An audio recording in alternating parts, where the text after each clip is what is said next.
So you've also re-released your Christmas album. Hard Candy Christmas is a classic. It is hard to have a classic at Christmas too. Like, you know what I'm saying? Like we all go to the White Christmas, the Holy Nights, the Silent Night, that kind of thing.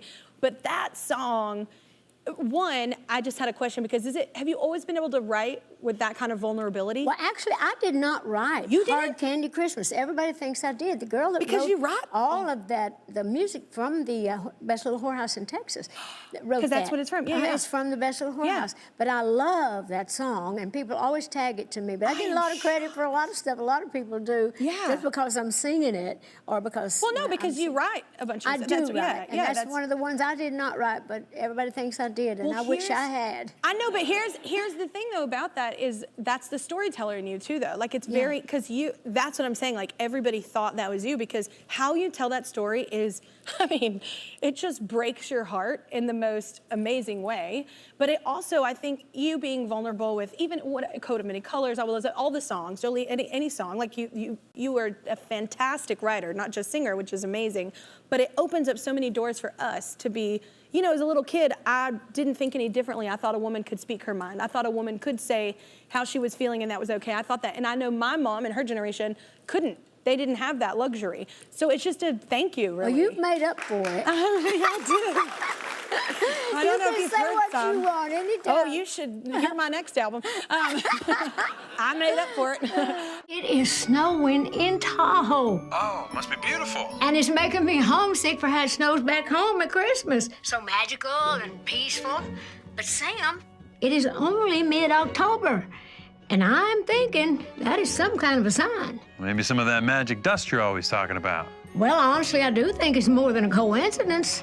I think it's a sign that I should bring some of that mountain magic to everybody this Christmas. Why don't we do a special from Dollywood? Welcome back, y'all. We've got the incomparable Dolly Parton with us all hour.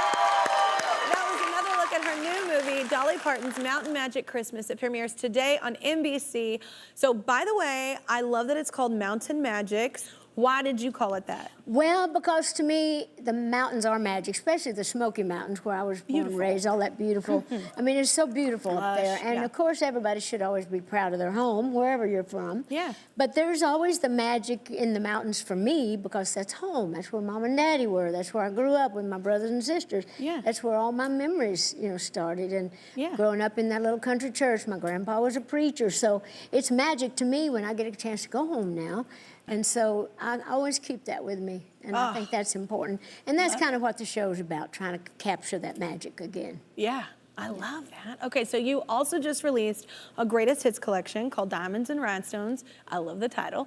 Is it true that your song Two Doors Down was about fried clams? It was, but see, I need this story. I'm like you. No, I've always had a problem with my weight too. Up and down. I love to eat. I've been up and down. I've been every size in the world, and a long time ago, it was getting me depressed. I didn't like it, so I was, you know, you try everything to lose weight, and I had got on some kind of crazy old diet, like a liquid protein. You just drink an ounce of something that's ground up horse hooves or something.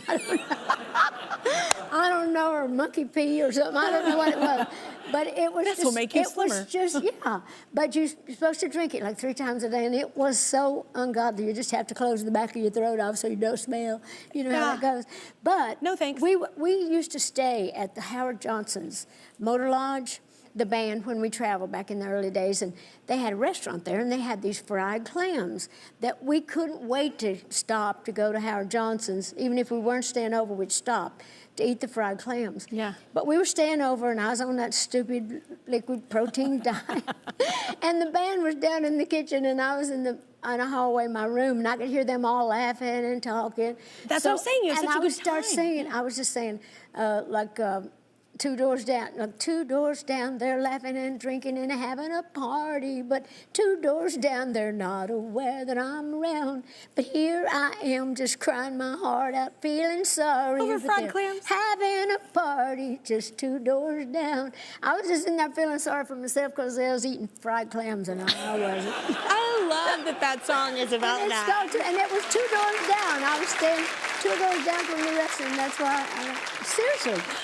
But one of your biggest hits was I'll Always Love You. You did write that.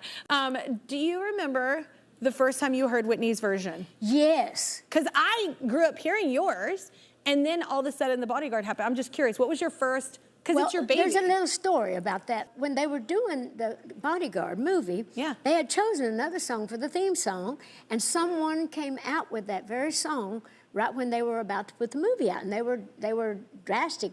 I mean, they were really trying to find a great song. And Kevin Costner and his secretary, they said, do you remember Dolly Parton's song of I Will Always Love You? It's a country song, but it's a beautiful song.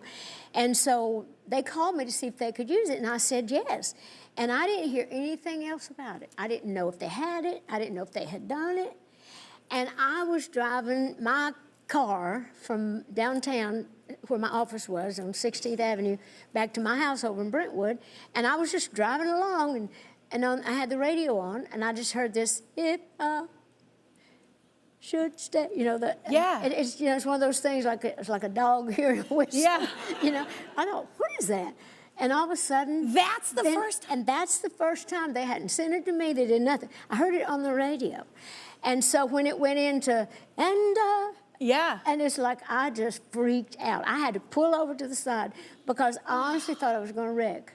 It was the most overwhelming feeling, and you know how great that was. Oh, my God. And it was great, but that's the story of that. But when you sang that, when we did the Academy of Country Music Awards, when you did that at the end, I mean to tell you, that whole crowd, Whitney, she would have been so proud of you because I felt like she was watching you.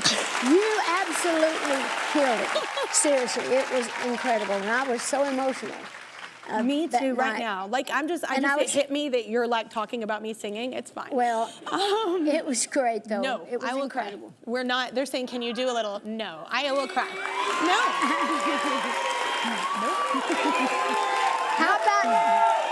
How about if I sing a little bit of it and you sing harmony with me? Okay. Okay, I'll sing a little. Okay. Woo, I'm not crying. And I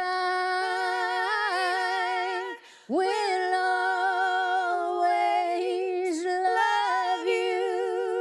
I will always love you. That break in your voice. It's the little things. It's the little things. I don't know if y'all heard. It was like on Will, there's this, your breaks in your voice are so magical. You're like a magical fairy human. I don't know. Anyway, so we need another short break. Dolly's got 2 collections of music out now, a Holly Dolly Christmas Ultimate Deluxe Edition and Diamonds and Rhinestones, the Greatest Hits Collection. Both are available wherever you get your music.